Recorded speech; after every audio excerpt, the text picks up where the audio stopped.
We're on episode 6 of Cowboy Bebop, and this one's called Sympathy for the Devil. Hoo-hoo. Guess what? Jet and Spike have another bounty. This guy's name's Giraffe. And Spike's got some cool new computer glasses that helps him see into the crowd to find his next bounty. You should use those more often. And Giraffe was a part of a group of space raiders, and has 3 million woolongs on his head. A small fry, as they say. And the theme of this episode is the blues. It's much slower pace than the previous one, Ballad of the Fallen Angels. And it's almost like they're trying to save some of the budget on this episode. Compare this to something like Ballad of the Fallen Angels or Pirate LeFleur, and there's a lot less action. And the animation style where they zoom into a character rather than having to animate him individually. In fact, I'd say there's almost a little too much blues. And by blues, I mean mostly harmonica. They go to this blues club and a kid by the name of Win, who's going to actually be the real villain of this episode, plays harmonica constantly throughout this episode. The music is minimal, but we get a ton of harmonica and a few strums of the old guitar. And Win ends up killing their bounty, Giraffe, by shooting him and having him fall out of this window. And Spike, who's been following him this entire time, isn't able to get to him before Giraffe is killed. And of course they lose the bounty, like always. As good as they are as bounty hunters, and I guess they have enough money to keep the Bebop afloat, man, did they just run into bad luck after bad luck. So now Spike has a new mission, and that's to catch this little kid, Win, and see what the hell is going on. Why is he shooting at people and taking them out of windows? Why is he pushing this old man around on a wheelchair? What the hell's going on?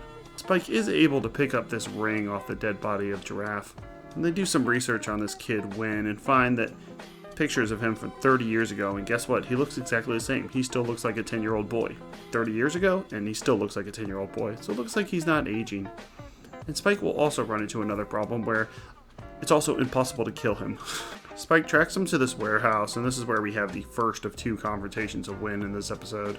And the warehouse setting is quite bare bones, and for Bebop, I think, a bit on the lackluster side. He shoots him right in between the eyes, but it seems like he got away, as Win reminds him that he cannot be killed.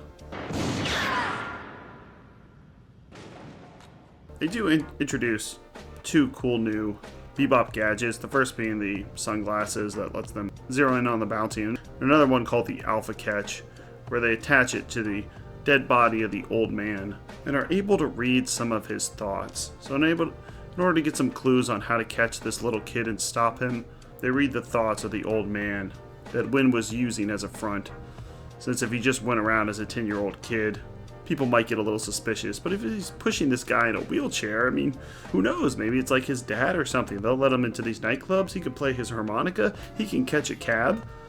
He ends up killing the person in the cab, but a better front for him to blend in and get into more adult situations, since he can always say, hey, that's my dad in the wheelchair there. But really, he's just using him as a prop. And so they read the mind of this old man named Zebra that they're able to capture, and it seems like it's hinting that Zebra himself is wanting to show the Bebop crew these images. He can't talk, he's presumed dead at this point, but through the Alpha Catch, they can see some of his memories. And Spike now knows that he can use this ring to now kill this little kid. It's said that Win has psychic powers, but we really don't see that much of it during the episode. Once again, I mean, they spend 5 minutes of this episode of him just playing the harmonica in the club. It's alright, get on with it. Overall, it's quite a well thought out episode, with many different characters, and it makes sense in the end. And it has some potential to have some Twilight Zone creepiness, but I don't think it quite pulls it off. The ending scene, though, is quite good. He chases him down in the spaceship and shoots his car.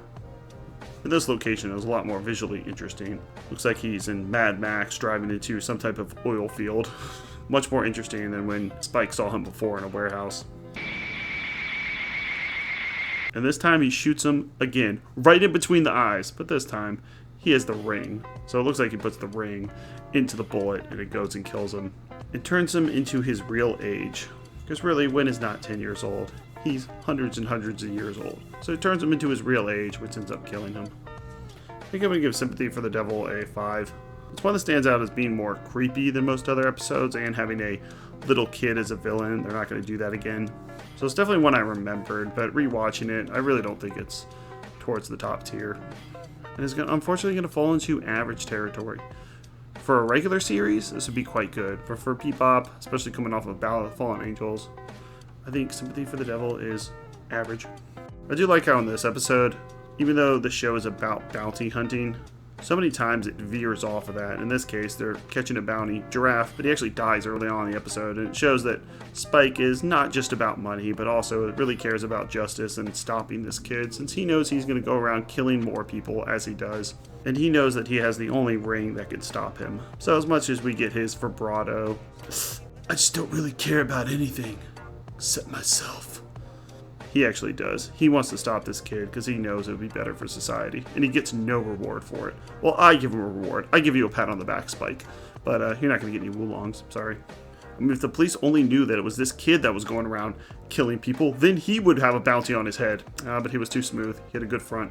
Next up is episode 7, Heavy Metal Queen, about space truckers. You know, does that remind me of a song? No, they're definitely not basing this on any type of song. Cowboy Bebop would never do that. And check out our playlist for all the other series that we've covered. Thanks a lot. Let's go. Space trucking.